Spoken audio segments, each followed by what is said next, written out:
গত জুনে ইসরায়েলের সাথে রক্তক্ষয়ী সংঘাতের পর একের পর এক সামরিক শক্তি বাড়াচ্ছে ইরান।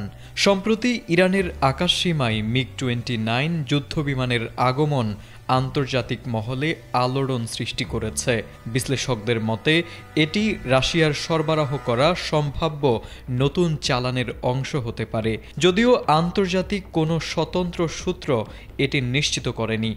তবে ইরানের রাষ্ট্রীয় বার্তা সংস্থা তাসনিম এই নতুন মিগ-29 যুদ্ধবিমান উড্ডয়নের বিষয়টি নিশ্চিত করেছে।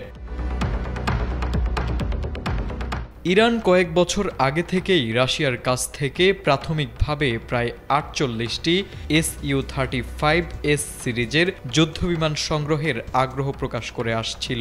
তবে ইউক্রেন যুদ্ধের বর্তমান জটিল পরিস্থিতি এবং রুশ বিমান বাহিনীর নিজস্ব চাহিদা বৃদ্ধির কারণে ওই সরবরাহ প্রক্রিয়া সাময়িকভাবে বিলম্বিত হয়েছে বলে ধারণা করা হচ্ছে। এসব কারণে রাশিয়া সাময়িক সমাধান পূরণের লক্ষ্যে তাৎক্ষণিকভাবে কিছু মিগ-29 যুদ্ধবিমান সরবরাহ করতে পারে বলে একাধিক আন্তর্জাতিক মিডিয়ার প্রতিবেদনে উঠে এসেছে।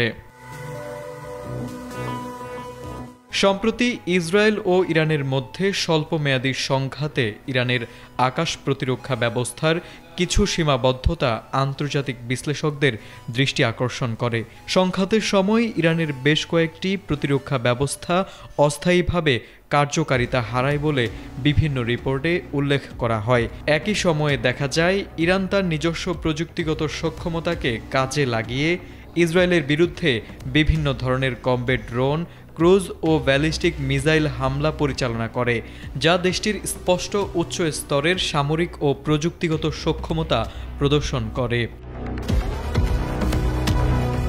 তবে এই ঘটনাগুলো ইরানকে তার বিমান বাহিনী এবং আকাশ প্রতিরক্ষা কাঠামো পুনরায় গঠন ও প্রযুক্তিগত ঘাটতি মূল্যায়নের প্রয়োজনীয়তা অনুভব করিয়েছে, যার ফলে এখন তার বন্ধুভাবাপন্ন দেশ, বিশেষ করে রাশিয়া ও চীনের কাছ থেকে খুব দ্রুত শতাধিক যুদ্ধ বিমান এবং আকাশ প্রতিরক্ষা ব্যবস্থা সংগ্রহ করতে চায় ইরান।